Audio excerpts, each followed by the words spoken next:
Hello welcome back. मैं doctor Shubham biology classes. आज आप लोगों के सामने क्लास 12th की बायोलॉजी का एक नया चैप्टर जिसका नाम है इकोसिस्टम को जो है समझने की कोशिश करेंगे हम लोग। तो बात करें अगर इकोसिस्टम इकोसिस्टम जो कि इंटरेक्शन होता है लिविंग थिंग्स का और उसके सराउंडिंग में जो भी इन्वायरमेंट में चीजें पाई जाती हैं उनके बीच का। ये बेसिक जो है दो इकोसिस्टम जो है पाए जाते हैं, एक तो टेरेस्ट्रियल मरुस्थलीय और एक एक्वेटिक जिसको हम लोग जलीय कहते हैं।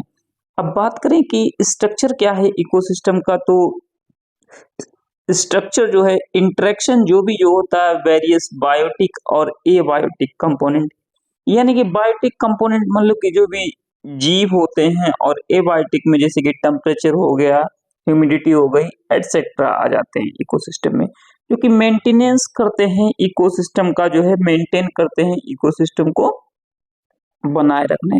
स्ट्रेटिफिकेशन क्या होता है? स्ट्रेटिफिकेशन जो है एक वर्टिकल डिस्ट्रीब्यूशन होता है विभिन्न प्रकार की जो है प्रजातियों का, जो कि जो है डिफरेंट लेवल्स पर जो है वह पाई जाती है। जैसे कि ट्री जो है एग्जांपल के तौर पर जो है हायर लेवल पर पाया जाता है इन कंपैरिजन टू श्रब्स, यानी कि जो झाड़ियां होती हैं उनके कंपैरिजन में जो है ट्री जो है हायर लेवल पर पाया जाता है। तो कुछ एस्पेक्ट जो है वह लिए गए हैं जो कि जो है इकोसिस्टम को जो है फंक्शनिंग करने में जो है वह कंसीडर किए जाते हैं। जैसे प्रोडक्टिविटी हो गया, डिकम्पोजिशन हो गया, एनर्जी फ्लो हो गया, न्यूट्रिएंट साइकिलिंग हो गया। तो प्रोडक्टिविटी की अगर बात करें तो कांस्टेंट जो सप्लाई होती रहती है, या कह सकते हैं कि अल्टीमेट सोर्स है एनर्जी का, वह क्या है? सनलाइट है, जो कि प्रॉपर फंक्शन के लिए इकोसिस्टम के लिए बहुत ही इसेंशियल है। तो अगर बायोमास की बात करें पर यूनिट एरिया, तो वह जो है वह कैसे डिफाइंड होगा? वह उसको प्राइमरी प्रोडक्टिविटी कहेंगे। जो भी बायोमास प्रोड्यूस होता है पर यूनिट एरिया एक पार्टिकुलर टाइम पर फोटोसिंथेसिस के द्वारा, उसको जो है प्राइमरी प्रोडक्टिविटी कहेंगे। और इसका जो है ये एक्सप्रेस किया जाता है किलो एनर्जी में या वेट में। तो प्रोडक्टिविटी को मेनली जो है वह डिवाइड किया गया है ग्रॉस प्राइमरी प्रोडक्टिविटी और net primary productivity. Gross primary productivity जो है वह क्या है? ग्रॉस प्राइमरी प्रोडक्टिविटी है rate of production of organic matter, यानी कि जो टोटल ऑर्गेनिक मैटर प्रोड्यूस हुआ है ड्यूरिंग फोटोसिंथेसिस या प्रकाश संश्लेषण के दौरान, उसको जो है जीपीपी या ग्रॉस प्राइमरी प्रोडक्टिविटी कहा जाता है। एक फार्मूला होता है net primary productivity is equal to gross primary productivity minus respiratory loss, जिसको आर से डिनोट करते हैं। तो सेकेंडरी प्रोडक्टिविटी कैसे हम डिफाइन करेंगे? सेकेंडरी प्रोडक्टिविटी जो वह होती है जिसमें कि जो है फॉर्मेशन होता है नए ऑर्गेनिक मैटर्स का कंज्यूमर्स के द्वारा। अब प्राइमरी प्रोडक्टिविटी वह किस पर डिपेंडेंट रहती है? Type of plant species inhabiting in a particular area, यानी कि प्लांट स्पीसीज जो कि जो है पार्टिकुलर एरिया में रहती है उस पर डिपेंड करती है। फोटोसिंथेटिक कैपेसिटी पर डिपेंड करती है कि कैपेसिटी कैसी है। न्यूट्रिएंट अवेलेबिलिटी पर भी जो है वह डिपेंड करती है। अब एनुअल अगर साल की नेट प्रोडक्टिविटी की बात करें तो होल बायोस्फीयर के लिए जो है लगभग 170 बी टन्स ऑर्गेनिक मैटर जो है वह प्रोड्यूस होता है। डिकम्पोजिशन की बात करें तो डिकम्पोजिशन जो है यह ब्रेक डाउन है ऑर्गेनिक मैटर का इनऑर्गेनिक सब्सटेंस में, जैसे carbon dioxide, water, nutrient etcetera. Fragmentation की अगर बात करें जिसको हिंदी में टूटना कहते हैं, तो ब्रेकिंग डाउन ऑफ डेट्रियस, यानी कि जो सड़े गले पदार्थ हैं, सड़े गले जैसे कि जो है प्लांट हैं या मरे हुए जो प्लांट हैं, डेड एनिमल्स हैं, या फीकल मैटर है उनका डंग वगैरह, जो कि स्मॉल पार्टिकल में जो है डेट्रीवोर्स के द्वारा, डेट्रीवोर्स यानी कि जो कि डिकम्पोज करते हैं, उनको जो है उस प्रोसेस को जो फ्रेगमेंटेशन कहा गया। लीचिंग क्या है? लीचिंग के द्वारा जो ऑर्गेनिक मैटर है वह सॉइल के अंदर जो है परकुलेट कर जाता है या इंटर कर जाता है। कैटाबॉलिज्म क्या है? कैटाबॉलिज्म का मतलब है टूटना किसी चीज का। तो यहाँ पर क्या हुआ, डेट्रियस जो होते हैं वह सिंपल इनऑर्गेनिक कंपाउंड्स में जो है वह कन्वर्ट कर देते हैं किसी भी ऑर्गेनिक सब्सटेंस को बैक्टीरिया या फंगल एंजाइम के द्वारा। ह्यूमिफिकेशन क्या है? ह्यूमिफिकेशन जो है अगर बात करें ह्यूमिफिकेशन तो moisture of the air called humus, तो accumulation of humus in soil, यानी कि ह्यूमस का जमा होना मिट्टी में। ह्यूमस काम क्या करता है कि ह्यूमस जो होता है रेसिस्ट होता है, प्रतिरोधी होता है माइक्रोबियल एक्शन के, और डिकम्पोज होता है बहुत ही धीरे धीरे स्लो रेट पर, और ये जो है न्यूट्रिएंट के लिए एज ए रिजर्वायर काम करता है। मिनरलाइजेशन क्या है? तो मिनरलाइजेशन जो है वह क्या है? Process by which humus further degrade and releases minerals into soil, यानी कि मिनरलाइजेशन जो है यहाँ पर क्या होता है कि ह्यूमस जो होता है यानी कि मॉइस्चर ऑफ द एयर, नमी जो कि वातावरण में पाई जाती है, वह डिग्रेड करती है, मिनरल्स को तोड़ती है और मिट्टी में मिला देती है। It is an oxygen consuming process होती है मिनरलाइजेशन, और कंट्रोल होती है केमिकल कंपोजिशन, या तो केमिकल कंपोजिशन जो कि डेट्रियस में पाया जा रहा है, या क्लाइमेटिक कंडीशन क्या है। एनर्जी फ्लो की बात करें तो सन जो है वह सोल सोर्स है एनर्जी का पूरे इकोसिस्टम के लिए हमारे अर्थ पर। तो प्लांट और अदर फोटोसिंथेटिक ऑर्गेनिज्म जो है यूटिलाइज करते हैं 50% सोलर रेडिएशन, जिसको कहते हैं हम लोग फोटोसिंथेटिक एक्टिव रेडिएशन या PAR के नाम से डिनोट करते हैं। एक इकोसिस्टम में प्लांट जो होते हैं वे प्रोड्यूसर होते हैं, और सभी एनिमल जो है प्लांट पर डायरेक्टली या इनडायरेक्टली फूड के लिए डिपेंडेंट रहते हैं, इसलिए जो है उनको जो है कंज्यूमर या हेटेरोट्रॉप कहा जाता है। कंज्यूमर जो कि जो है फर्दर डिवाइडेड रहते हैं, प्राइमरी कंज्यूमर, सेकेंडरी कंज्यूमर और टर्शरी कंज्यूमर। प्राइमरी कंज्यूमर में जैसे कि हार्बीवोर्स आ जाते हैं, जैसे कि हिरन वगैरह जो भी घास खाते हैं। सेकेंडरी कंज्यूमर में वे कंज्यूमर आ जाते हैं जो कि प्राइमरी कंज्यूमर को खाते हैं, और टर्शरी कंज्यूमर में वे कंज्यूमर आ जाते हैं जो कि सेकेंडरी कार्निवोर्स को खाते हैं। फूड चेन की बात करें तो यह एक एनर्जी फ्लो है जो कि वेरियस कंस्टिट्यूएंट एनिमल के बीच में होता है, इसको फूड चेन कहते हैं। और फूड वेब की बात करें तो ये इंटरकनेक्शन है बहुत सारी फूड चेन्स का, इसको जो है हम लोग फूड वेब कहते हैं। ट्रॉपिक लेवल की बात करें तो प्रत्येक ऑर्गेनिज्म एक स्पेसिफिक लेवल पर जो है फूड चेन में जो है वह अपनी जगह को बनाए रखे हुए, जिसको ट्रॉपिक लेवल से जो है डिनोट करते हैं। स्टैंडिंग क्रॉप क्या है? स्टैंडिंग क्रॉप प्रत्येक ट्रॉपिक लेवल में एक सर्टेन अमाउंट का लिविंग मैटर पाया जाता है एक सर्टेन टाइम पर, जिसको स्टैंडिंग क्रॉप कहते हैं। तो नंबर क्या है ट्रॉपिक लेवल का किसी फूड चेन में? वह रेस्ट्रिक्टेड होता है कि एनर्जी ट्रांसफर जो है 10% लॉ के द्वारा ही, जो कि लिंडमैन के द्वारा दिया गया था, केवल 10% जो है एनर्जी ट्रांसफर होगा लोअर ट्रॉपिक लेवल से हायर ट्रॉपिक लेवल की ओर। एनर्जी पिरामिड की बात करें, इकोलॉजिकल पिरामिड की अगर बात करें तो एनर्जी रिलेशनशिप जो कि डिफरेंट लेवल्स में होती है वह रिप्रेजेंट की जाती है इकोलॉजिकल पिरामिड के बेस पर, और उनके वेस जो रिप्रेजेंट करते हैं प्रोड्यूसर को जो कि पहले ट्रॉपिक लेवल पर होता है, और अपेक्स पर रिप्रेजेंट करता है, और टर्शरी या टॉप लेवल कंज्यूमर जो है वह सबसे अपर पाए जाते हैं, और जबकि पहला जो प्रोड्यूसर है फर्स्ट ट्रॉपिक लेवल वह सबसे बेस पर दिखा गया। इकोलॉजिकल पिरामिड जो है वह 3 टाइप्स के होते हैं, pyramid of number, pyramid of biomass और pyramid of energy.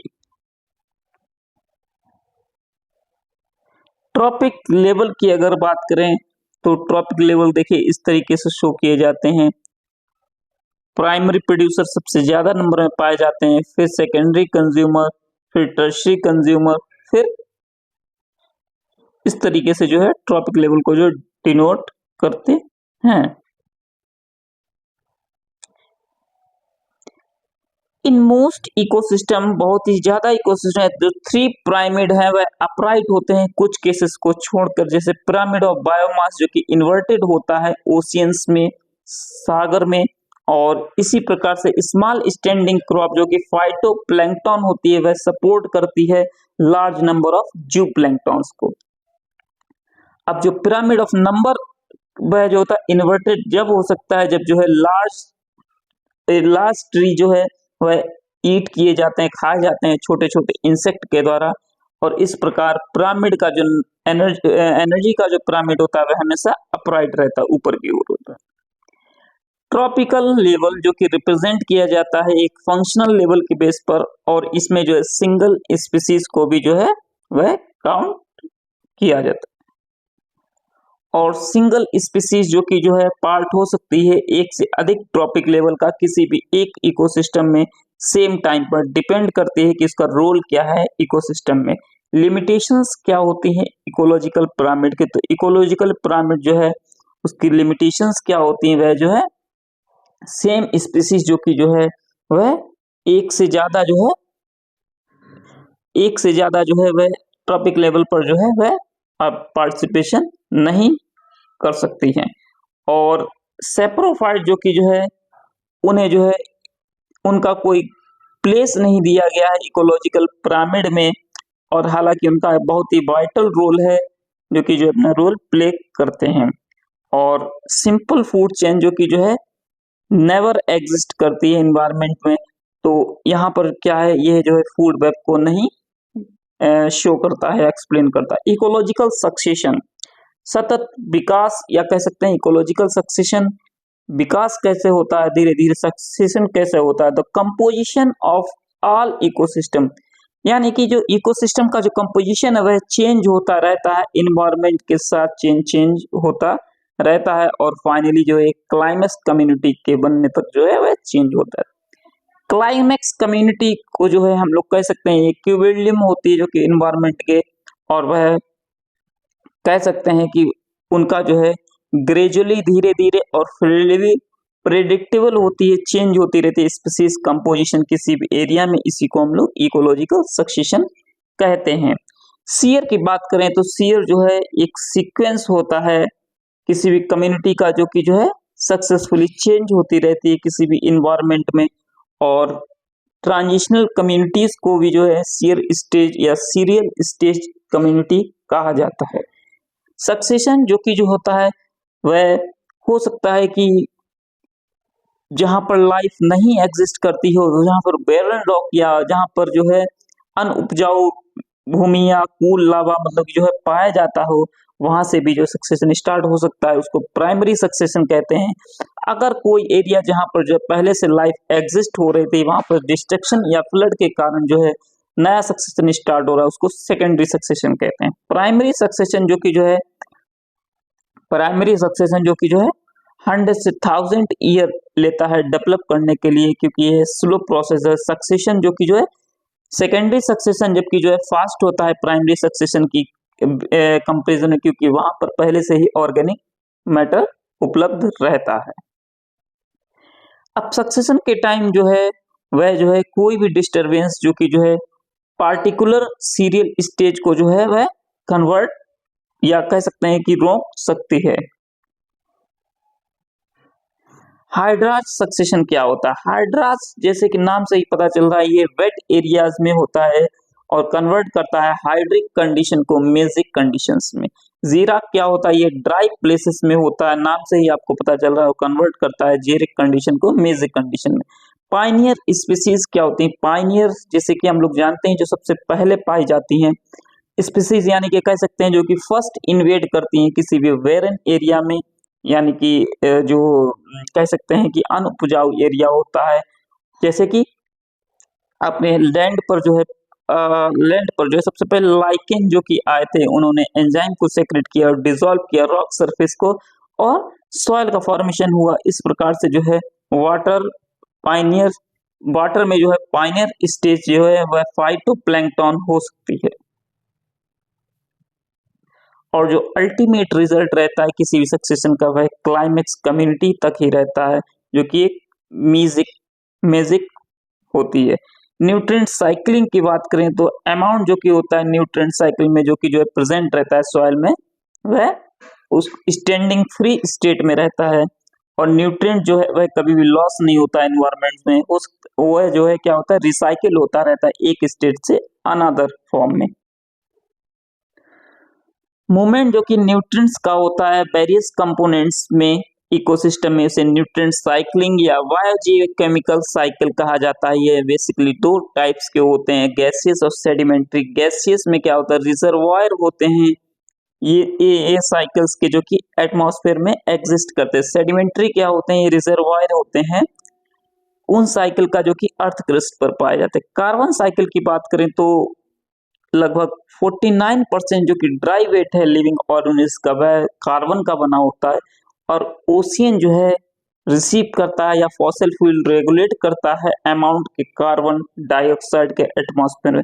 Plant absorb करता है कार्बन डाइऑक्साइड को एटमॉस्फेयर से फोटोसिंथेसिस के लिए, जिसके अमाउंट वह रिलीज करता है ऑक्सीजन को, और बहुत ही ज्यादा जो है अमाउंट कार्बन डाइऑक्साइड का जो कि जो है कंट्रीब्यूट करता है डिकम्पोजर्स के द्वारा, जो कि जो है कंट्रीब्यूट करते हैं कार्बन डाइऑक्साइड पूल, जिसमें कि क्या होता है डेड और डिके मैटर को प्रोसेस करने के लिए। और कार्बन डाइऑक्साइड जो कि जो एटमॉस्फेयर में इंक्रीज कर रही है ह्यूमन एक्टिविटीज के उस पर बलबूते पर कह सकते हैं, जैसे कि वह फॉसल फ्यूल का या डिफोरेस्टेशन करने के कारण। फॉस्फोरस साइकिल क्या है? फॉस्फोरस साइकिल जो कि जो है एक इम्पॉर्टेंट कंस्टिट्यूएंट है सेल मेम्ब्रेन का, न्यूक्लिक एसिड का, सेलुलर एनर्जी ट्रांसफर सिस्टम का। और रॉक के पास जो होता है वह क्या होता है? फॉस्फोरस होता है। किस फॉर्म में? फॉस्फेट के फॉर्म में। जब रॉक जो है वह टूटता है तो कुछ फॉस्फेट जो कि डिजॉल्व हो जाते हैं सॉइल सॉल्यूशन में और एब्जॉर्ब कर जाते हैं प्लांट के द्वारा। कंज्यूमर जो कि जो है फॉस्फोरस प्लांट के थ्रू लेते हैं, और फॉस्फोरस जो है वह सॉइल में रिटर्न बैक हो जाते हैं phosphate solubilising bacteria on dead organism. ये देखिए, ये एक चार्ट दिया गया हुआ है।